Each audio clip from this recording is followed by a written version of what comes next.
Assalamualaikum warahmatullahi wabarakatuh. Bismillahirrahmanirrahim. Innal hamdalillah nahmaduhu wa nasta'inuhu wa natubu ilaih. Wa na'udzu billahi min syururi anfusina wa min sayyiati a'malina. May yahdihillahu fala mudilla lahu wa may yudlil fala hadiyalah. Asyhadu an la ilaha illallah wahdahu la syarika lahu wa asyhadu anna Muhammadan 'abduhu wa rasuluh. Allahumma shalli wa sallim ala nabiyyina Muhammadin wa ala alihi wa ashabihi. Fa inna asdaqal hadits kitabullah wa khairal hadi hadi Muhammadin sallallahu alaihi wa alihi wa sallam. Wa syarrul umuri muhdatsatuha wa kullu muhdatsatin bid'ah wa kullu bid'atin dhalalah wa kulla dolalatin finnar summa amma ba'd. Qala Allah Ta'ala alladzina amanu wa hajaru wa jahadu fi sabilillahi bi amwalihim wa anfusihim a'dhamu darajatan 'indallahi wa ulaika humul faizun. Wa qala an-nabi sallallahu alaihi wasallam khairun nas man tala umruhu wa hasuna amaluh wa syarrun nas man tala umruhu wa sa'a amaluh. Rawahu Ahmad. Bapak saudara sekalian, jemaah yang tentunya semoga senantiasa dirahmati dan diberkahi oleh Allah Subhanahu wa taala. Tidak terasa kita sudah 22 malam memasuki bulan Muharram 1442 Hijriah. Artinya pula ketika kita masuk ke bulan Muharram 1442, artinya usia kita semakin tua, umur makin bertuha. Tetapi jatah hidup di dunia berhandap. Umur ini bertuha, sisa di dunia berpendek, bukan berpanjang. Jadi yang panjang umur itu bukan anunya, berhandap. Karena semakin kita masuk tahun, makin tahun, artinya sisa kita di dunia makin sedikit. Usia kita makin tua. Nang Tuhan itu Ustaznya pusat ke atas saja jalan. Nah itu lain pulang tuh. Pusat ke bawah masih anom, nah, itu lain. Kita tidak bicara pusat ke atas atau ke bawah. Pokoknya bila sudah usia bertambah, tua. Kan gitu. Nah, maka yang perlu kita ambil pelajaran pada kala kita masuk pada tahun baru ini adalah bahwasanya sebagaimana Nabi tadi menyebutkan khairun nas, sebaik-baik manusia, tentu kita ingin menjadi manusia yang paling baik. Maka Nabi mengatakan sebaik-baik manusia, sebagus-bagus manusia, man tola umruhu, nang umurnya tuh panjang, nang betuha tadi bagus tuh. Umur ada nang 50 bagus, 60 kada salah, 70 amal perbuatan baik. Ada dua, hablum minallah, hablum minan nas. Maka yang terbaik itu adalah lawan Tuhan bagus, lawan manusia baik. Lebih-lebih lagi sesama muslim. Nah ini yang mohon maaf hari ini hampir pecah Pak. Hanya karena perbedaan mazhab, kelompok, golongan, asal perasaan surga pun ini ada Bang. Kita ini ketujuh gitu. Nah, pelajaran daripada hijrah Nabi ini penting. Saya teringat tahun baru Islam itu kan dimulai 5 tahun setelah Nabi itu wafat. Sejarahnya tuh Pak. Pada masa Nabi kan ada tahun baru itu nggak ada. Masih yang dinamai tahun itu ya tahun gajah. Tahun baru itu dimulai setelah 5 tahun wafatnya Nabi, yakni pada ketika digantikan oleh Khalifah Umar bin Khattab, pengganti Abu Bakar. Jadi khalifah yang kedua. Saat itu sejarahnya adalah ketika Umar bin Khattab menulis surat kepada gubernur Basrah Abu Musa Al-Asy'ari. Nang sidin kada ingat. Dan di sana nggak ada tanggal. Bingung kabila menjulung.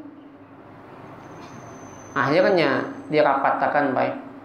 Berkumpulan. Dikumpulkan bukan kekawanan kan. Sahabat ada Utsman, Ali, sahabat-sahabat kumpul. Lalu dalam diskusi itu ada yang berkehendak, ya Amirul Mukminin, ya Amirul Mukminin, wahai pemimpin kaum beriman. Jadi yang disebut Amirul Mukminin itu sebetulnya adalah Umar bin Khattab awal mulanya. Nah, bagaimana kalau yang kita jadikan tolak ukurnya, barometernya atau penanggalannya itu kita mulai sejak ketika Nabi lahir. Nang kita sambat maulid Nabi, kita menyambat maulid, tapi dalam bahasa Arab namanya milad. Nah, kalau maulid itu objek ya, isim makan. Maulud itu maf'ul. Kalau maulid itu isim makan, tempat. Kalau isim zamannya itu milad, itu waktunya. Nah, jadi bagaimana kalau kita jadikan lahirnya Nabi itu sebagai hari lahir, sebagai tahun baru Islam? Maka yang pertama ini ditolak. Alasan pertama adalah jelas bahwa tidak ada sahabat yang mengetahui tentang kapan kelahiran Nabi yang pasti. Ini di kalangan sahabat terjadi silang pendapat. Nggak ada kepastian tanggalnya, bulannya, tahunnya. Iya pasti tahun gajah. Ketika tentara bergajah datang menyerbu Mekah, harinya pasti. Setelah Nabi ditanya tentang kapan beliau dilahirkan, kenapa beliau puasa Senin? Jadi beliau ditanya, ya Rasul, kenapa pian puasa Senin? Alasan puasa Senin itu kenapa? Maka jawaban Nabi adalah, yaumu wulidtu fih, itu hari aku dilahirkan. Nah, jelas kan? Petunjuknya jelas, Nabi dilahirkan hari Senin. Tetapi tanggal bulannya kada tahu. Satu, ini kenapa ditolak. Yang kedua, bahwa Islam itu bukan sebuah agama kultus. Islam bukan sebuah agama kultus. Mohon maaf, dengan tetap kita menghormati agama orang lain. Misalnya kaum Nasrani mengambil tahun baru mereka adalah lahirnya Isa, Yesus. Ya, saya tidak ingin membanding-bandingkan, tetapi sebagai sebuah contoh perbedaan kita dengan mereka, tapi tetap dengan kita menghormati agama mereka. Gak boleh kita menghina agama orang lain tuh. Nabi itu ngajarin kita untuk tetap santun walaupun berbeda paham.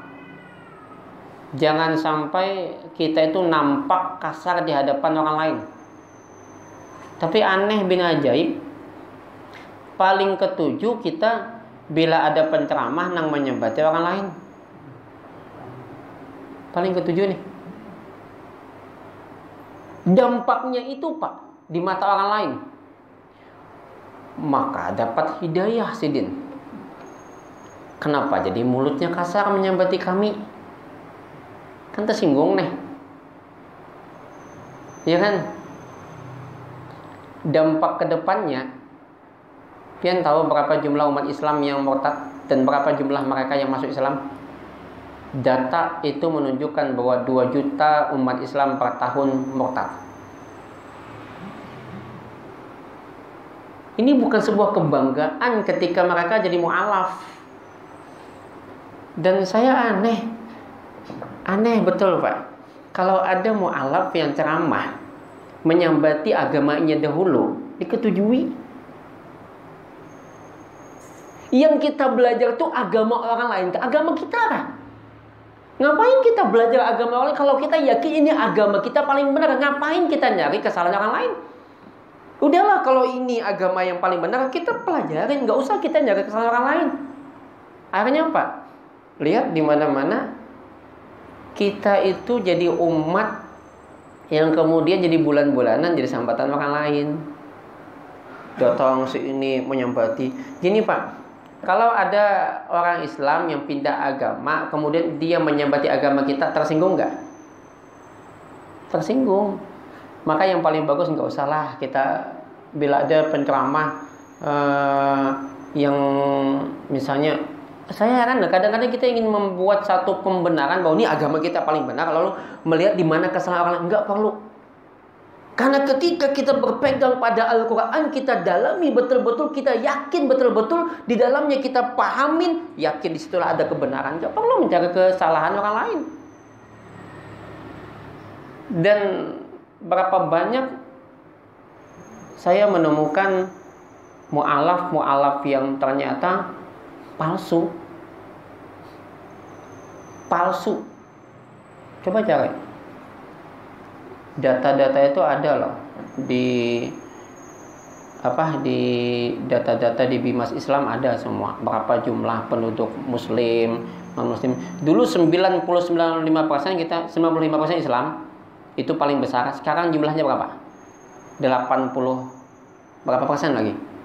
Nggak sampai 85 jumlah kita.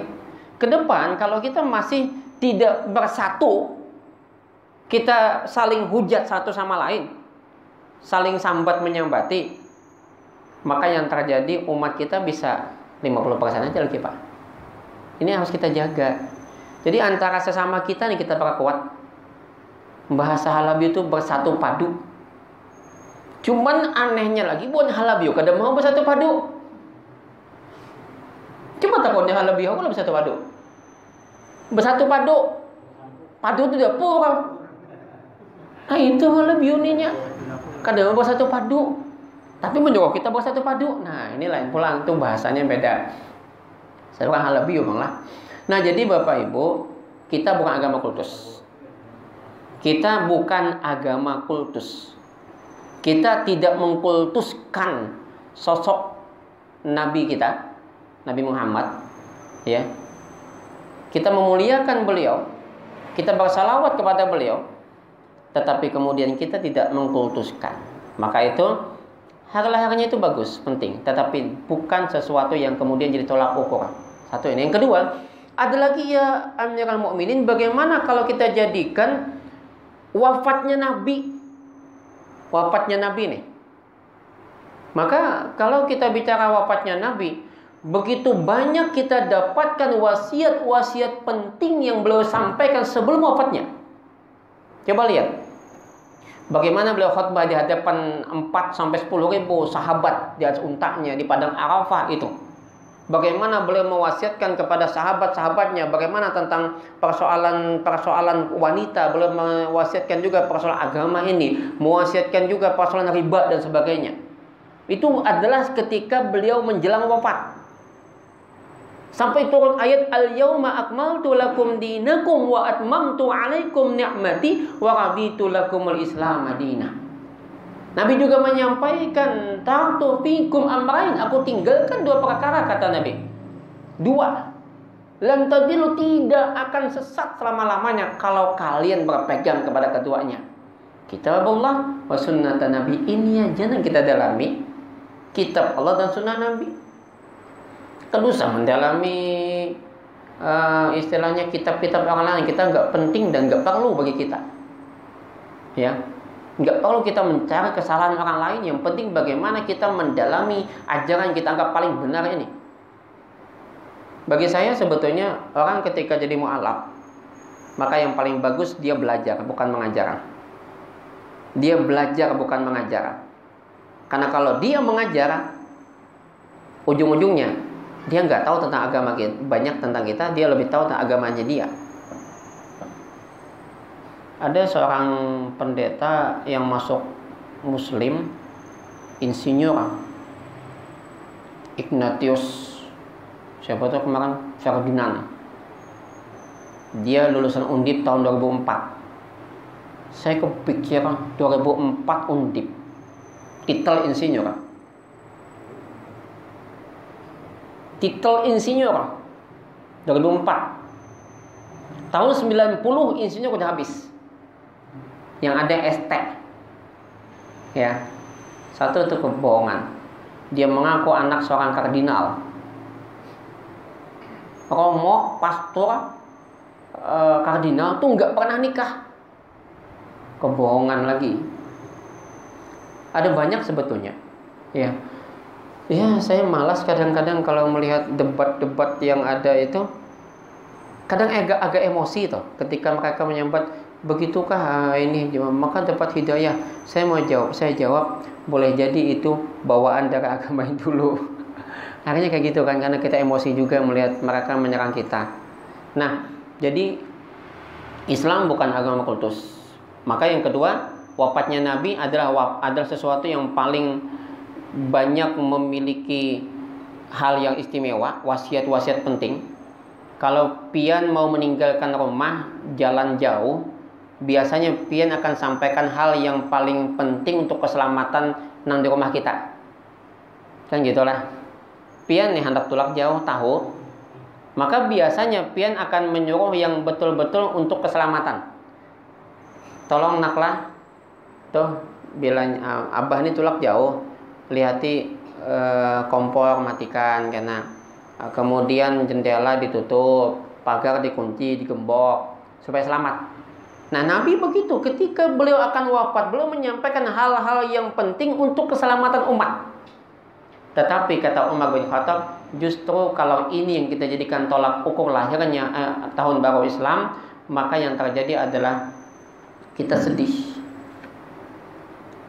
Kita sedih. Tahun duka cita. Kapan Nabi wafat? 12 Rabiul Awal. Nah, ini sepakat, Pak. Kalau lahirnya enggak, kalau wafatnya sepakat. Ada lagi, ya Rasul, ya Amirul Mukminin, bagaimana kalau kita jadikan tahun baru Islam itu, tahun baru kita itu adalah hari ketika Nabi di Isra dan Mi'rajkan.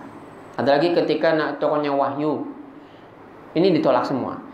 Yang diterima adalah justru idenya Ali bin Abi Thalib. Ali bin Abi Thalib. Kata Ali, bagaimana kalau kita jadikan tahun tolak ukur tahun baru Islam itu adalah hijrah Nabi. Hijrah Nabi. Kenapa? Disinilah pentingnya kita juga melihat betapa cerdasnya para sahabat itu. Umar bin Khattab ketika mendengar bahwasanya yang kita jadikan sebagai tolak ukurnya adalah hijrahnya Nabi, mulai ada angin segar, gembira, dan sepakat. Kenapa? Pertama, di dalam hijrah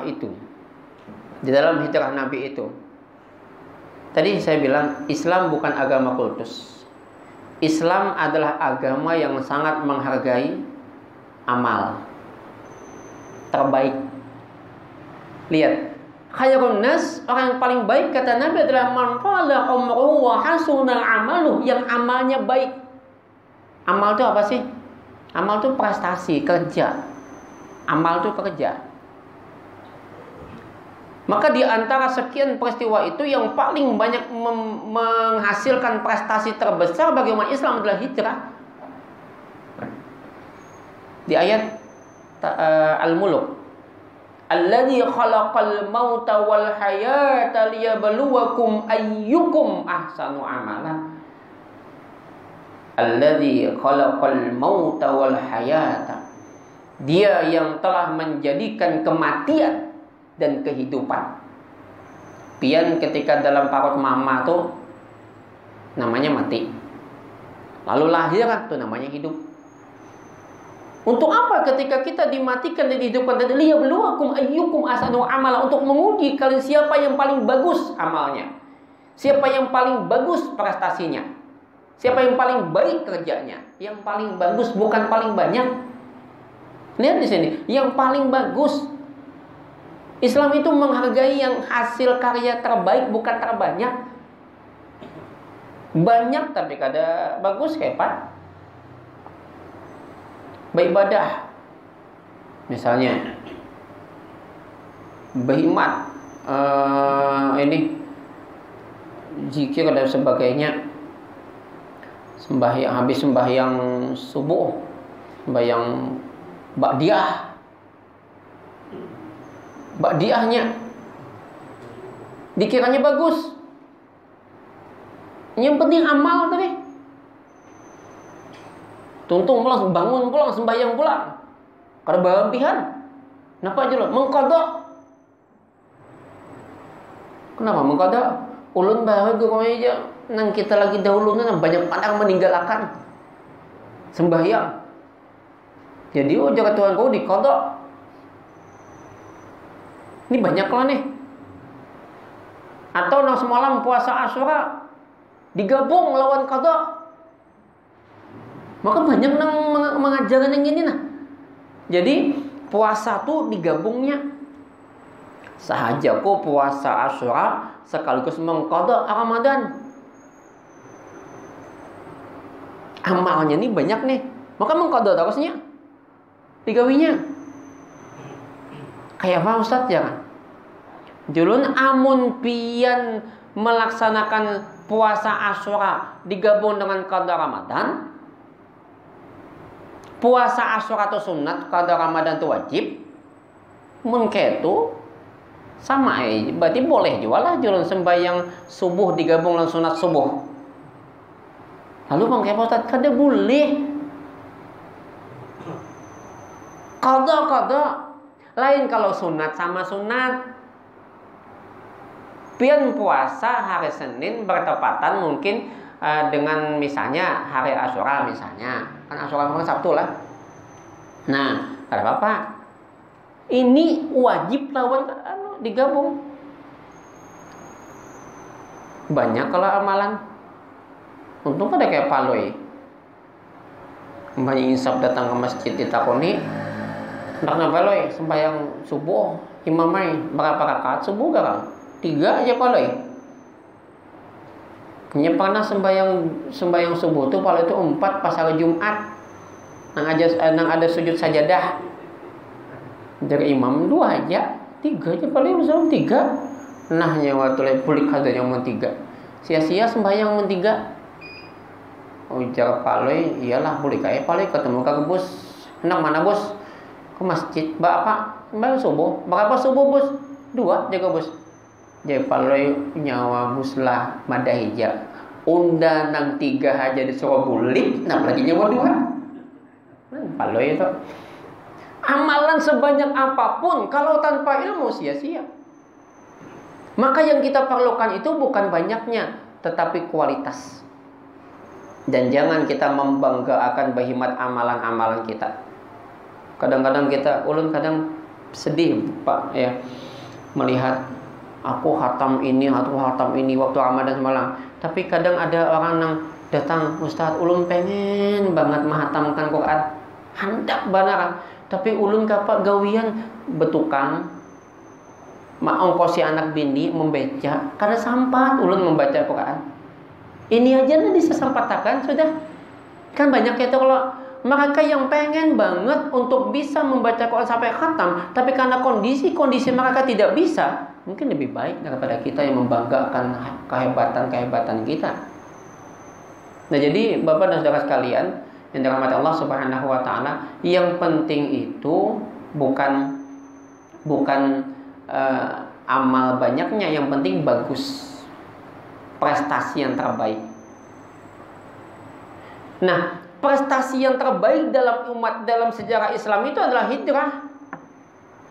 Coba kalau Nabi masih tetap di Makkah, dakwah dihalangi oleh bubuhannya Abu Jahal, Abu Lahab, paman Sidin, Abu Sofyan masih kalau tuh, Abu Sofyan masih jadi musuh Sidin tuh, Abu Dapur, segala macam Abu nih, Abu Gosok. Jaka Sidin masih tetap di Makkah, susah. kecuali pas pindah ke Madinah. Nah, jadi mun kita tuh pernah mengalami susah Pak coba belajar hijrah pindah. Kan pengalaman tuh nah. Belajar hijrah pindah ya macam-macam lah pindah. Kalau dulu kan pindah dari Makkah ke Madinah, wah ini kan usaha ini pindah ke usaha lain. Jangan betakun nonton kok jangan kau usaha dulu terus betakun dimulai si dinda no. Nah, Bapak Saudara sekalian yang dirahmati Allah Subhanahu wa taala. Kemudian yang kedua, saya menyebut tahun baru Islam ini adalah kemenangan keimanan di atas kemusyrikan, kekafiran, kebatilan. Kenapa saya sebut kemenangan keimanan? Karena di sana ada semangat. Iman itu semangat, Pak. Iman itu yakin. Iman itu merasakan nyaman. Itu iman. Kau juga karena hilang tuh iman. Iman itu semangat. Amana yu'minu imanan. Merasakan aman. Kenapa kita merasakan aman? Karena ada Dia. Ada Tuhan yang menjamin. Nah, kalau bukan karena perasaan keyakinan kepada Tuhan tadi, kadang mungkin Nabi meninggalkan kampung, nang sudah ada rumah, ada gawian, ada keluarga, ada kawan, ke satu tempat yang kada ada tempat tinggal, kada ada rumah, kada ada gawian, kada ada apa-apa, kawan kada ada di sana. Nah, ada yang belum nyata tuh di sana kan belum nyata. Pian tuh balah kene nah. Pian di sini di rumah di sini di Banjarnya ada rumah, ada gawian. Sudah mapan nih gawian, dagangan ada. Kalau kagak banyak di sini, pian tiba-tiba anak pindah ke mana misalnya ke Papua kah, ke mana kah? Tulah ke sana. Di sana gawian kada ada, tempat tinggal kada ada, belum tahu apa nanti gawe di sana. Bisa disembah bungul oleh bini pian. Iya kan? Pian ini pintar kada aja kayak itu kan. Menyempet pian apa bini? Ya yang kah misalnya. Nyamannya gawian sudah tidak tinggalkan. Maka kalau bukan karena iman. Yang kedua, pian ingat cerita ketika Nabi sampai ke Madinah. Yang Nabi lihat orang Yahudi, orang Nasrani itu puasa. Yahudi dan Nasrani puasa. Maka ketika melihat orang Yahudi dan Nasrani puasa, Nabi bertakun. Ujangan Nabi, mahaja. Apa ini ya Nabi? Bubuhan pian-pian ini puasa hari ini kenapa? Maka jawaban orang Yahudi tadi adalah haja yaumun sholih. Ini adalah hari yang baik. Ujar orang Yahudi, ini hari yang baik. Adalah Ustaz hari yang baik? Ada. Adalah hari yang baik? Ada. Adalah tempat yang baik? Ada. Tempat yang kada baik pun ada. Jelaskan oleh Nabi sudah. Ya kan? Adalah hari yang beruntung? Ada. Nang sial ada juga. Ini bukan tabayuk, ini jelas. Ya. Yang tabayuk itu kita meyakini burung tadi lintasan. Ini gini, Pak. Kalau Nabi kan menyebutkan bahwa ada 3 tempat yang dianggap membawa kebaikan, ada 3 tempat yang membawa kesialan. Ya kan? Ada 3 tempat. Ada 3. Pada kendaraan, dabbah itu kendaraan, pada rumah, dan mohon maaf nih, pada perempuan.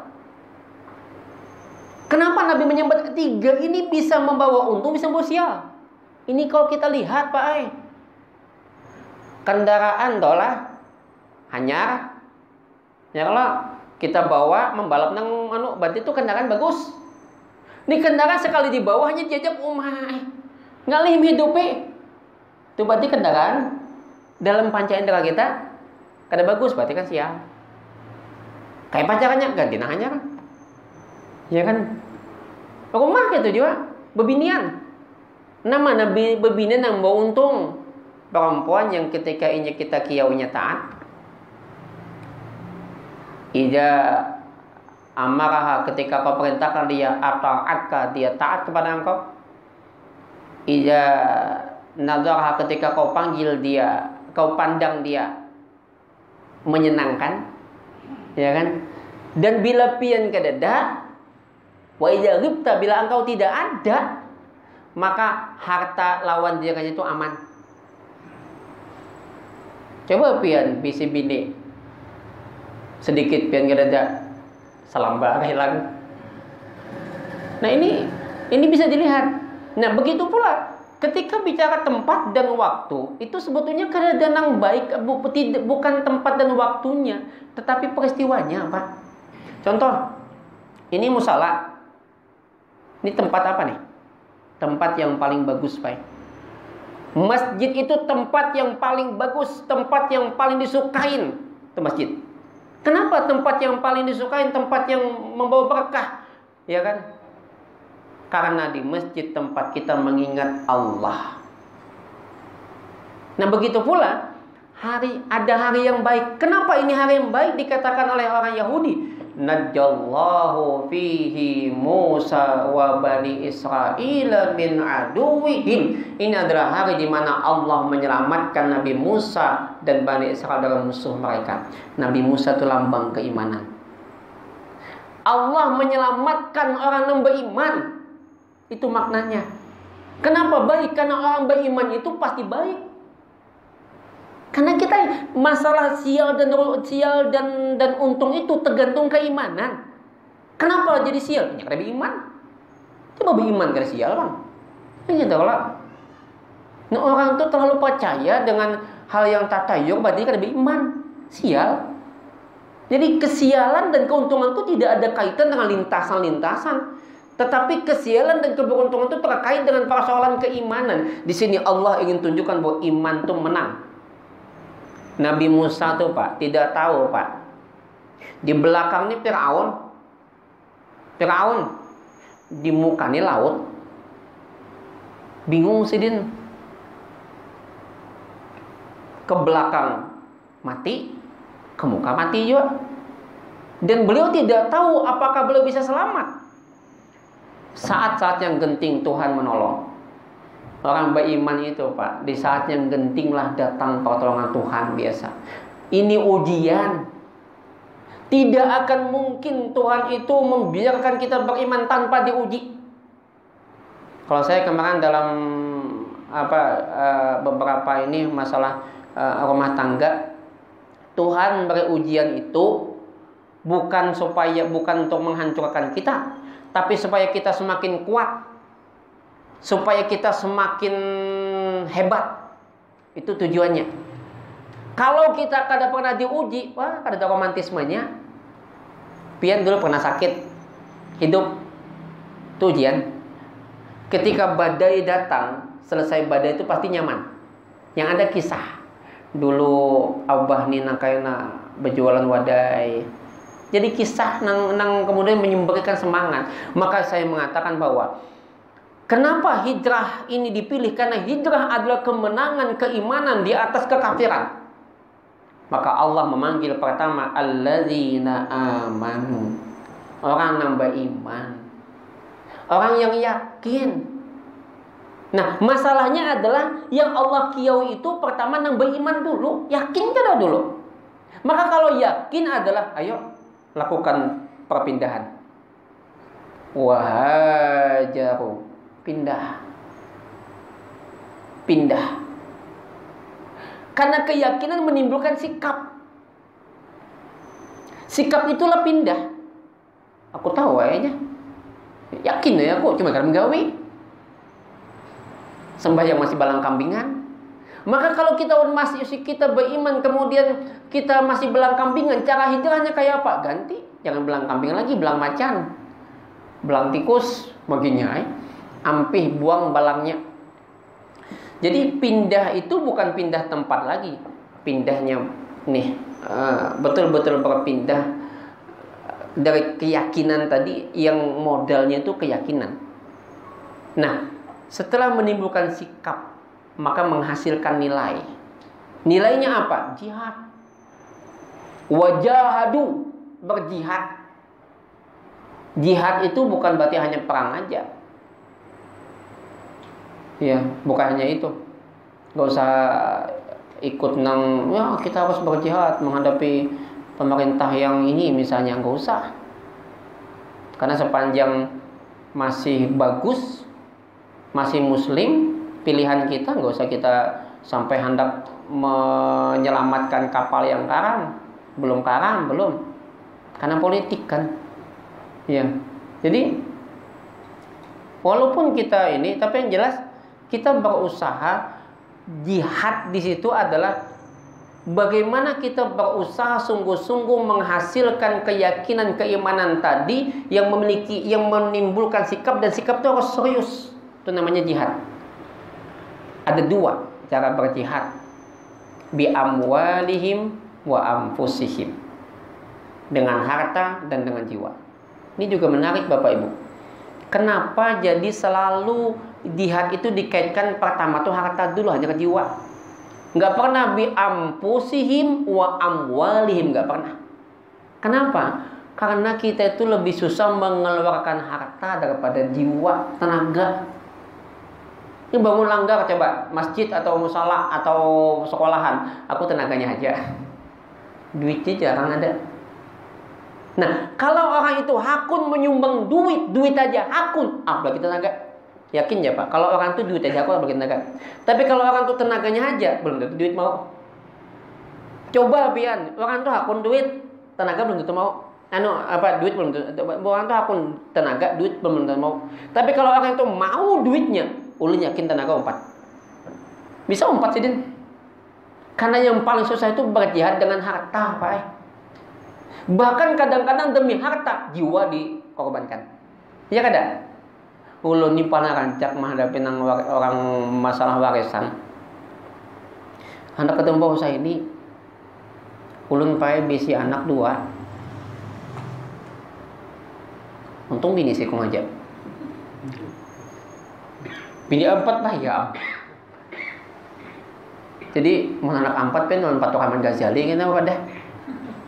Yang muncul aja Patok Rahman aku nih jangan aku udah kawan sidin lah. Kawan bakanya sidin.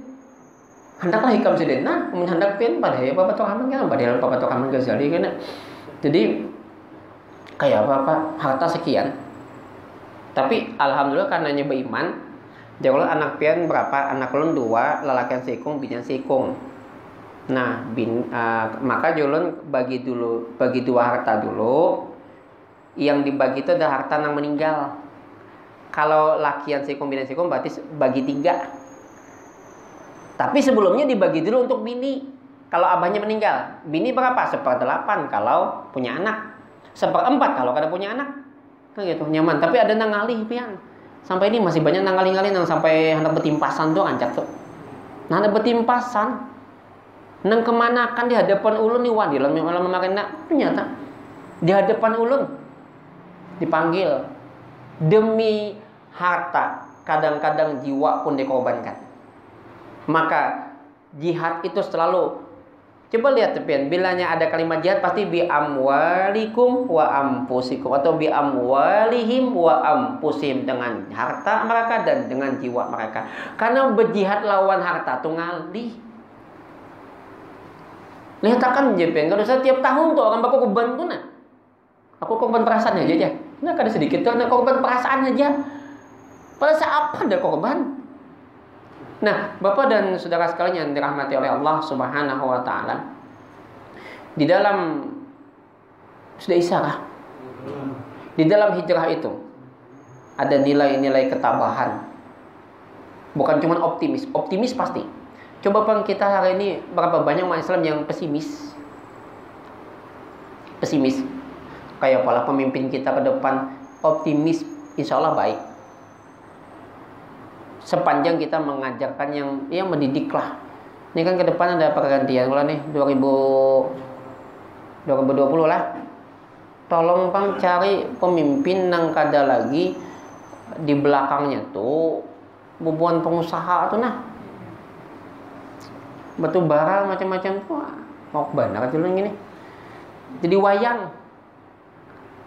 Ada kawan ustadz nang calon misalnya di kota, wakilnya aja jaka wali kotanya udah hendak Hendak ada menggaul jika pin wali kotanya. Ya kalau harusnya kan gitu sidin mah amun sidin wali kota kan anunya toh dulu yang ulun salut Pak Sikum wali kota kita Pak Yudi aja. Tapi biarlah sudah kada usah kisah-kisahnya. Yang jelas ada beberapa nilai positif walaupun ada negatifnya, tetapi yang sampai saat ini belum ada lagi yang menggantikan nilai ulun bagi beliau telah. Nah baik, karena Isya sampai, kita tutup dengan doa kafaratul majlis. Subhanakallahumma wa bihamdika asyhadu an la ilaha illa anta astaghfiruka wa atubu ilaik. Hasbunallahu wa ni'mal wakil. Assalamualaikum warahmatullahi wabarakatuh.